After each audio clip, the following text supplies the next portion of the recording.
Where was the world's first oil well drilled? Saudi Arabia? Texas? Iran? The answer lies on the edge of the Caspian Sea, in a city you might not expect, Baku, Azerbaijan.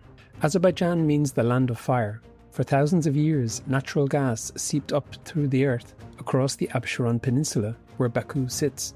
Word spread across the ancient world about this mysterious land of fire. Zoroastrians, Hindus and Sikhs all came from afar to worship there. They built temples directly over the fire vents, worshipping what they believed were eternal sacred flames.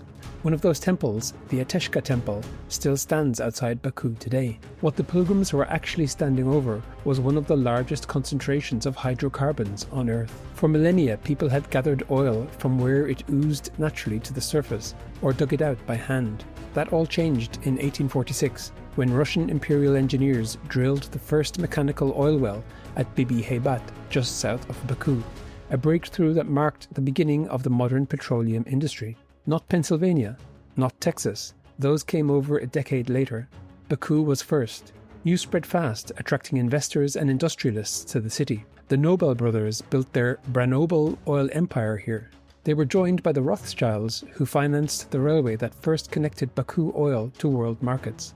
By 1900, at its peak, this one city on the Caspian Sea was supplying more than half of the world's total oil demand. But its dominance was short-lived. In 1901, the Spindletop gutter blew in Texas, kicking off the American boom. In 1908, massive fields were struck in Persia, modern-day Iran. Baku was suddenly competing with giants. By the 1920s, Baku's share of world oil production had plummeted to single digits. Then came the Soviet era. The oil industry was nationalized. Baku became the engine of the Soviet war machine. By World War II, it supplied over 70% of all Soviet oil. Profits flowed to Moscow, while local Azerbaijanis saw almost none of it. Resentment built for decades. By the late 1980s, as the Soviet Union began to crumble, Azerbaijan's flashpoint was Nagorno-Karabakh. Tensions exploded into war. On the 19th of January 1990, Soviet troops stormed Baku in what Azerbaijanis today refer to as Black January. 147 civilians were killed. A year later, the USSR collapsed, but the war over Karabakh continued. It was against this background that President Heydar Aliyev, a former Soviet official who understood both East and West, made a calculated bet. In 1994, he signed the contract of the century with major international oil companies. The money returned.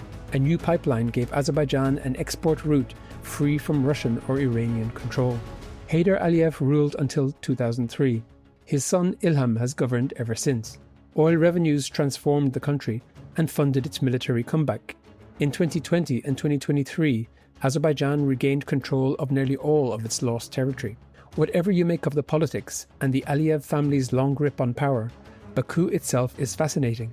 A city of 2.3 million people, it's home to nearly a third of Azerbaijan's entire population. Visitors who come expecting a former Soviet backwater leave disappointed. Some see Paris in the wide Haussmann-style boulevards and grand facades. Others see Dubai in the iconic flame towers, 3 glass skyscrapers that glow above the skyline in shifting patterns of orange and red.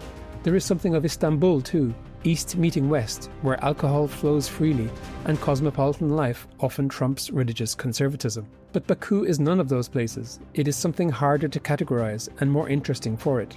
Walk into Echeri Shehir, the old city, and you will find narrow lanes, medieval walls, and caravanserais that served Silk Road merchants centuries before the first oil well was drilled.